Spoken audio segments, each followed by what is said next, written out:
análisis merece un balance empresarial. Esto es Balance Empresarial con el contador público Óscar Gutiérrez.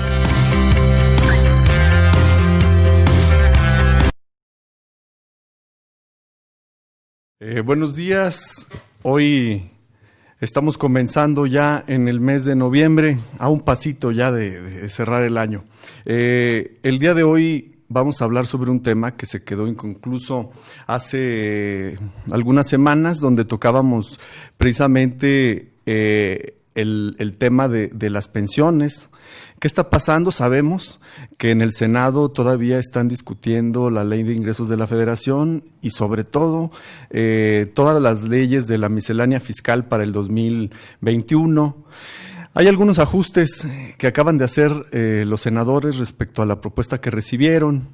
Bueno, ya informaremos al respecto, pero lo que nos atañe el día de hoy es el tema de la reforma de pensiones, ¿verdad? ¿Qué va a pasar con este tema tan complicado? Se nos dice que no hay recursos que alcance toda institución pública o privada, tiene que garantizarle a sus trabajadores pues una pensión, en este caso pues a través del fondo del Instituto Mexicano del Seguro Social.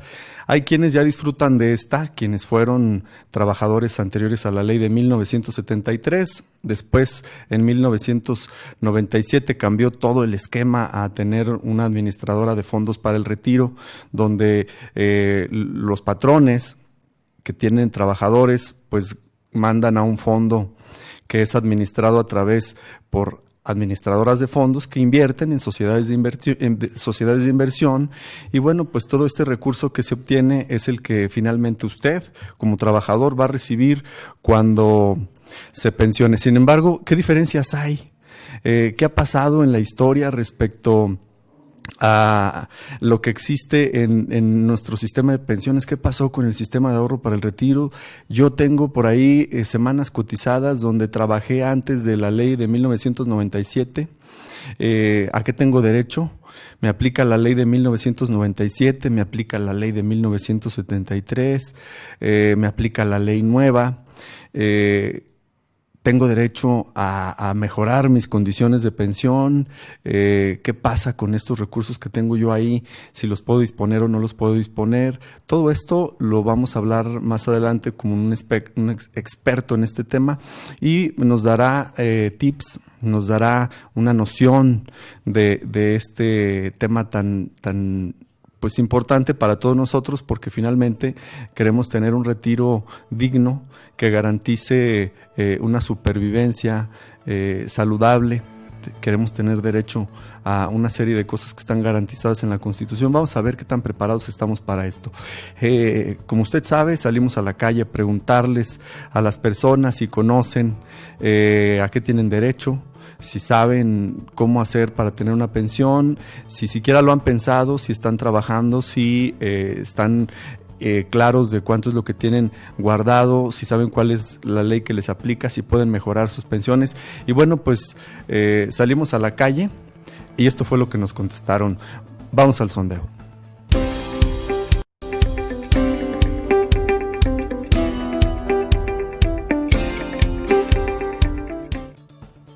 Si tienes derecho a una pensión.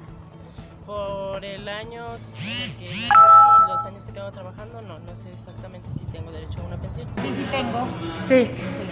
¿Sabes a los cuántos años se pensionan o se jubilan las personas? Entre los 60 y 65. A los 65. 65. Y finalmente, si una persona quisiera mejorar su pensión, ¿qué tendría que hacer? Depositar, creo, 6,000 pesos o abonar como 6,000 pesos el último año que estén trabajando antes de jubilarse. Muy bien. Ser pensionados. Creo que 5 años antes de que se jubile, tiene que hacer aportaciones para subir su jubilación, ¿no? Que su jubilación sea un poco más alta. Eso es lo que yo creo, pero no estoy segura. Muy bien, muchas gracias.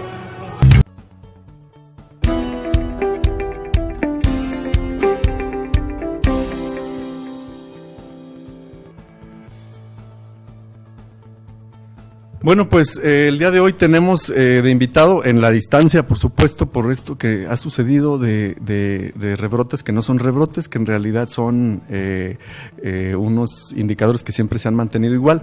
Sin embargo, bueno, pues nosotros tomamos precauciones para poder garantizar que tengamos un programa más en el tiempo.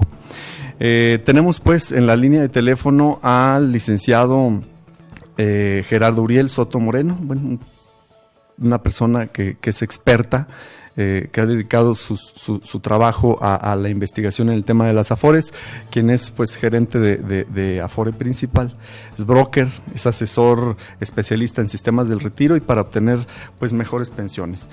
Sin embargo, bueno, pues le damos la bienvenida, licenciado, muchas gracias por acompañarnos. Muy buenos días, Oscar, muchísimas gracias. Licenciado, bueno, pues para no redundar más y aprovechar muy bien, porque nos están preguntando en el auditorio, ¿cómo ha evolucionado y cambiado en la historia moderna este tema del sistema de ahorro para el retiro? ¿Qué nos puede decir al respecto? Pues mira, es muy importante tomar en cuenta ciertas características, ya que el cambio que se ha dado en esta historia del sistema de ahorro para el retiro sí. Es un tema que muchísima gente no le ha tomado la importancia necesaria. Regularmente sí. La gente lo deja para el último, para cuando ya se va a retirar 2-3 años antes o hasta en un año antes de llegar a la cesantía. Y desafortunadamente por este tipo de causa mucha gente ha tenido una pensión muy mínima o ha tenido problemas muy serios al momento de ya llegar a la determinación de la pensión. Oye, lo que dices es muy importante, ¿no? Mencionas que nos preocupamos, como todos los mexicanos tenemos esa fama, ¿no? De con los dedos en la puerta, esa famosa frase, 5 para las 3 o 15 para las 3. ¿Qué implica las diferencias? ¿Qué diferencias encontramos en las leyes a las que se tienen derecho actualmente, que es la de 1973 y 1997? ¿Qué nos puedes decir?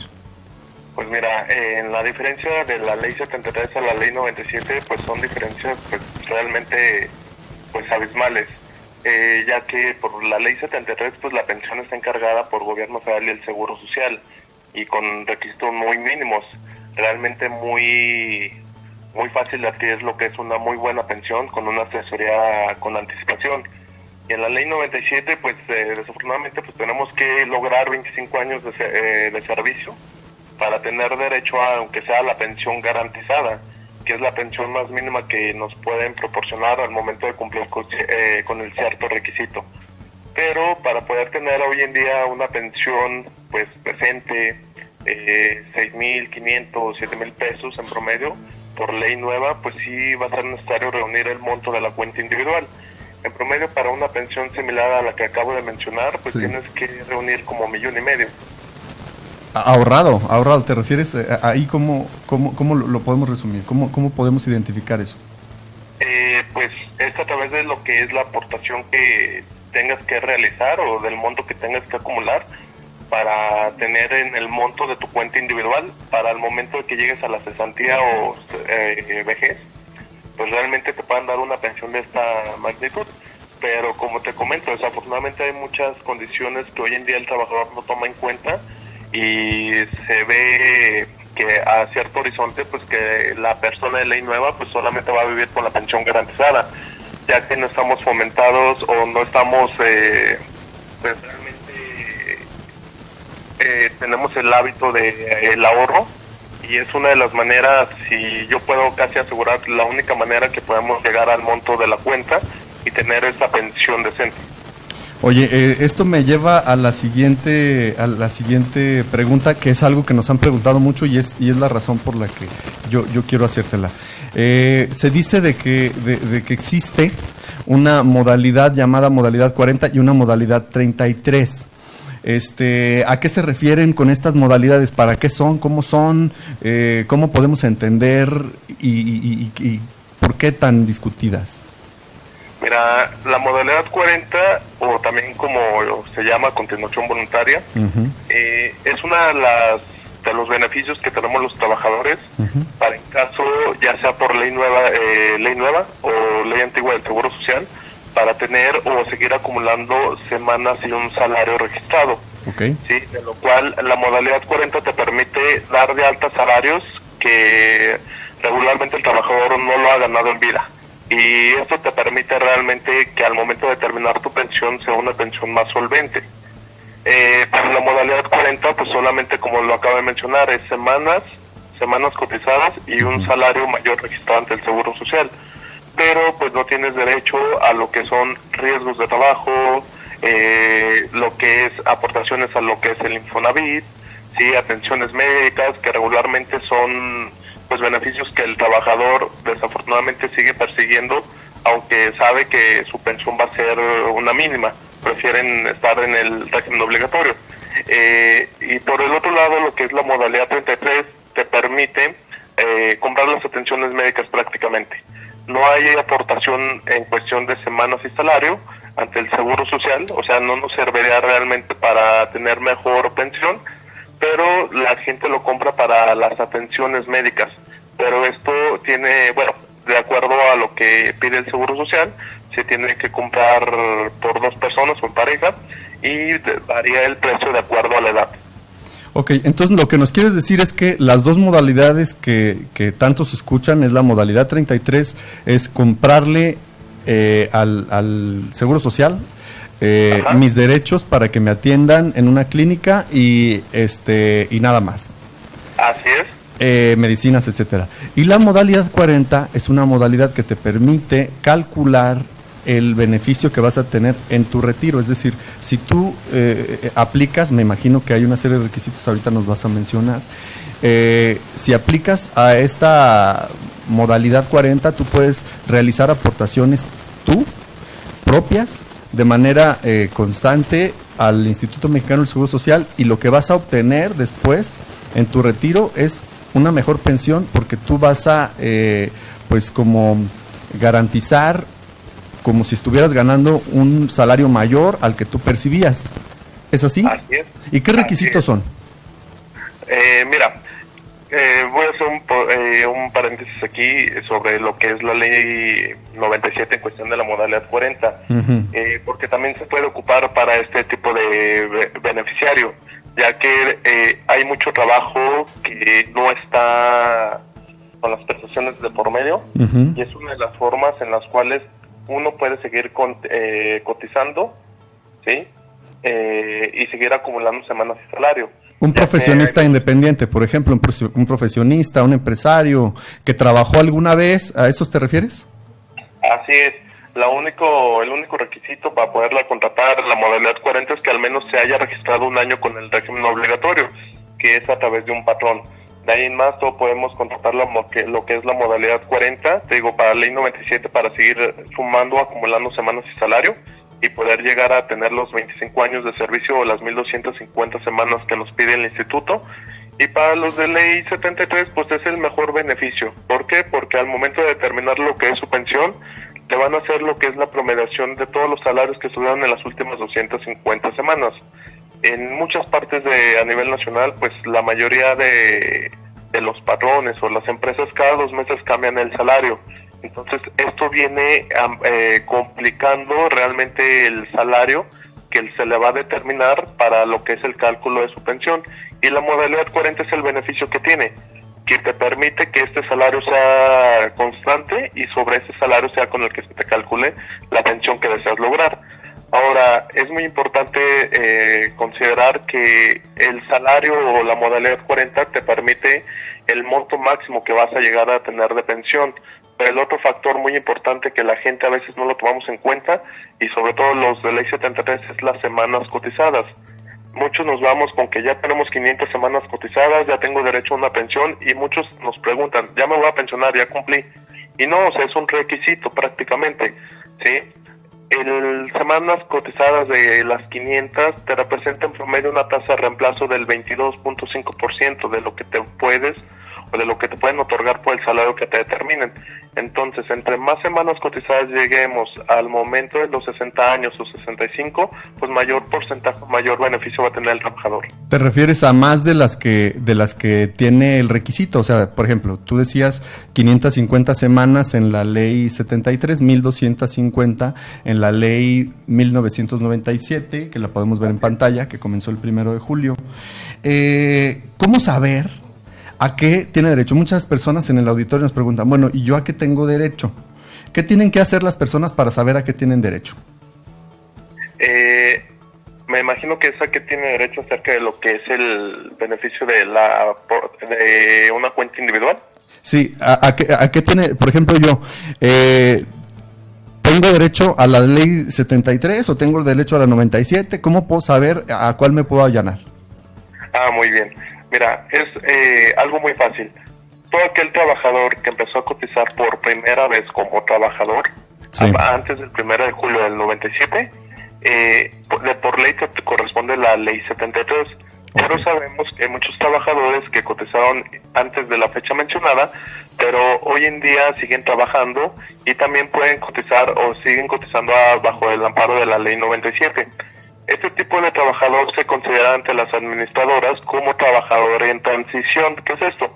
Pueden elegir pensionarse por ley 73 o ley 97.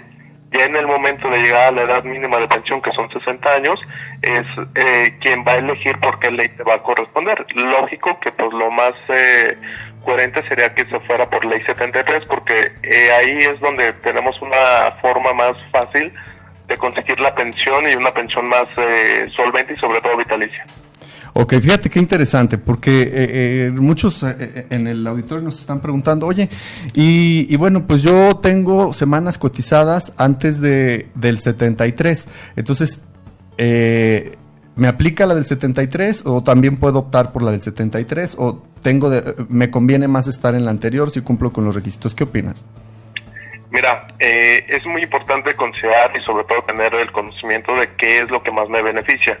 Regularmente la gente solamente tiene el conocimiento que la Afore es una ayuda por desempleo y una pensión, nada más. Cuando llevamos más servicios dentro de lo que es la misma administradora. Como lo que son riesgos de trabajo, de incapacidad total o parcial, lo que son las pensiones por invalidez, viudez o orfandad. Entonces, regularmente este tipo de pensiones son calculados sobre la ley nueva. ¿Por qué? Porque se consume o se determina de acuerdo al salario registrado en el Seguro Social, ¿sí? Y cuando ya nosotros tenemos ambos beneficios, ley antigua o ley nueva, lógico que si ya vamos a determinar o ya vamos en el camino de alcanzar los 60 años, pues lo más coherente sería la ley 73 para tener el beneficio de al menos tener una pensión que nos ayude a vivir y sobre todo tener una pensión que sea vitalicia. Ok, fíjate que aquí hay una pregunta muy interesante. ¿Quién tiene derecho a la máxima pensión? ¿Cuánto es? ¿Cuánto es lo que una persona máximo podría ganar? O sea, ¿cuál es lo máximo de lo máximo que podría ganar? ¿Y quiénes son los que cumplirían con ese requisito?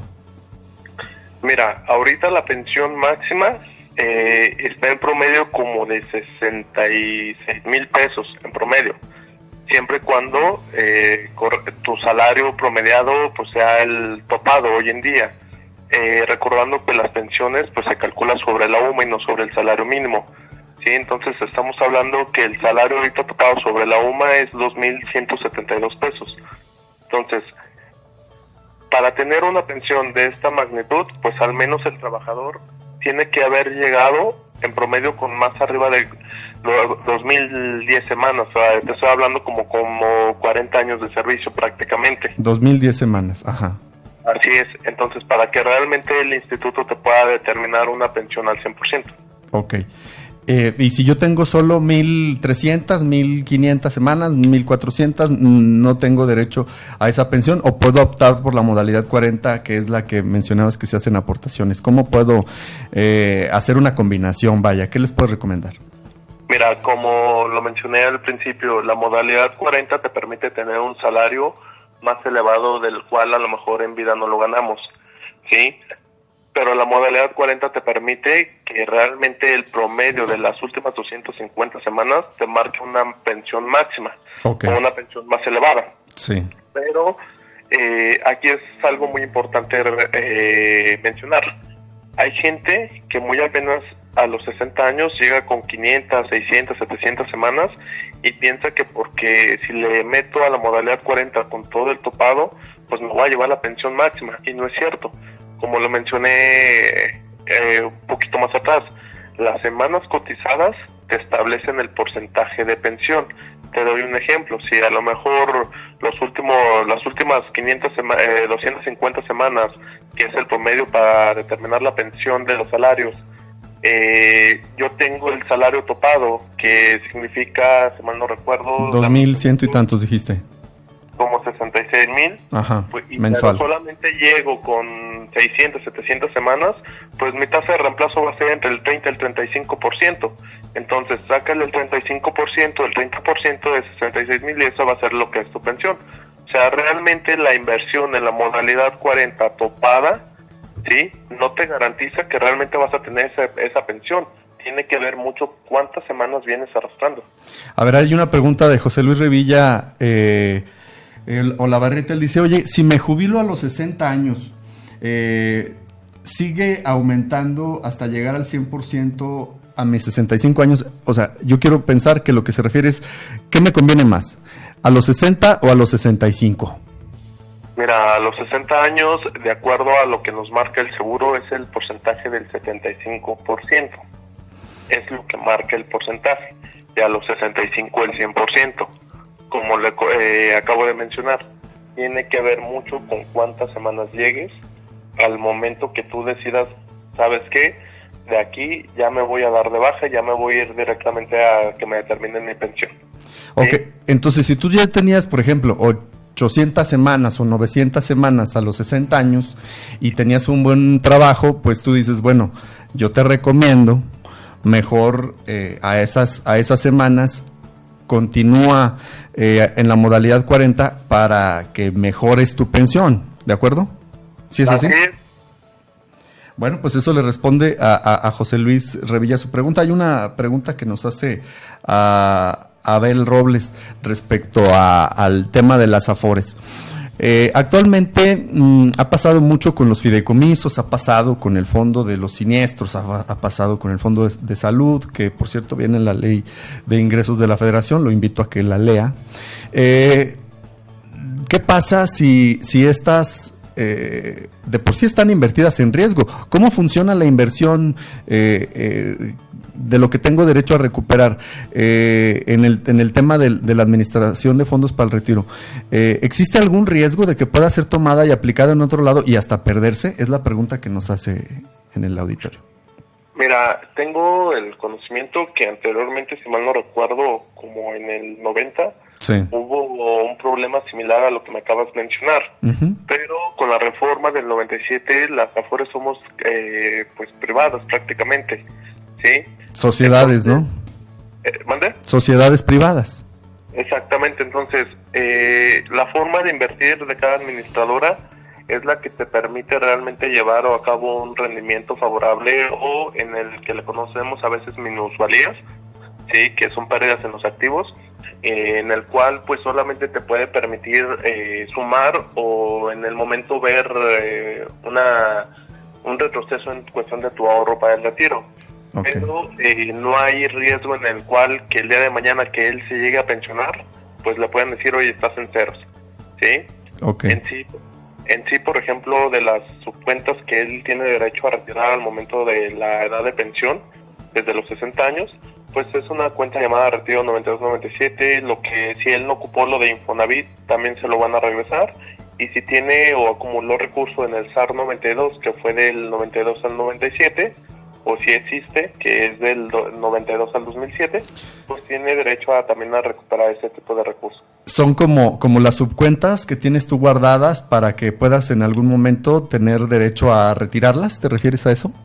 Así es, al momento de que ya se le haya determinado una pensión y que cuente con las actualizaciones correspondientes tanto en el Seguro Social como en su administradora, pues él al momento de que ya lleve la determinación de pensión a lo que es su administradora, le van a proceder a regresarle algunas subcuentas de su cuenta de ahorro. pues Gerardo, te agradecemos mucho. Hay muchas dudas, te vamos a hacer llegar las dudas. Pondremos aquí tus datos para que puedan contactarte vía correo electrónico. Ya tú informarás más al respecto. Por lo tanto, te agradecemos tu tiempo para con este espacio y bueno, te haremos llegar las preguntas que nos hagan hacia adelante. Muchísimas gracias. Muchísimas gracias, Oscar, y buenos días. Buenos días. Bueno, pues ya lo escuchó usted, es un tema muy interesante. ¿Qué pasaría si al gobierno actual se le ocurriera disponer de estos recursos? ¿Estarían en riesgo o no estarían en riesgo? Yo creo que vale la pena investigarlos desde el punto de vista jurídico, si se puede hacer, si no se puede hacer, si existe algún mecanismo, si conocemos que algo así haya pasado en otro país. Por lo pronto, bueno, pues le agradecemos a quienes nos han mandado saludos: Mario Andrade, Gil Gordillo, Carlos Botello, José Luis Villalobos, Juan Pablo Aguilar, Abel Robles, Eduardo López, Ismael Ríos, Rogelio Alonso, Carlos Castañón, José Luis Revilla, Víctor León, Eduardo Retamosa, Claudia de Lira, Johnny Medina, Enrique Giles, Saúl Favela, Aníbal Salazar, Alejandro de la Rosa, Ramiro Cisneros, Javier Becerra. Y bueno, pues este es un tema muy interesante que no creo que quede aquí. Hay que seguir, incluso ver cómo se hacen esos cálculos, ¿no le parece? Ver cómo de forma tangible casos en donde yo a qué tengo derecho y cómo puedo mejorar este tema. Ojo, sabemos que a nivel federal existe una crisis de reparto de dinero, no hay suficiente, pero creo que si hacemos un balance empresarial, usted tiene derecho a eso, ¿no? ¿Ha trabajado suficiente para tener un retiro digno? Pues yo creo que sí. Lo invito a que nos acompañe la próxima semana a las 10 de la mañana. Muchas gracias y bueno, pues que tenga buen día. Nos vemos pronto.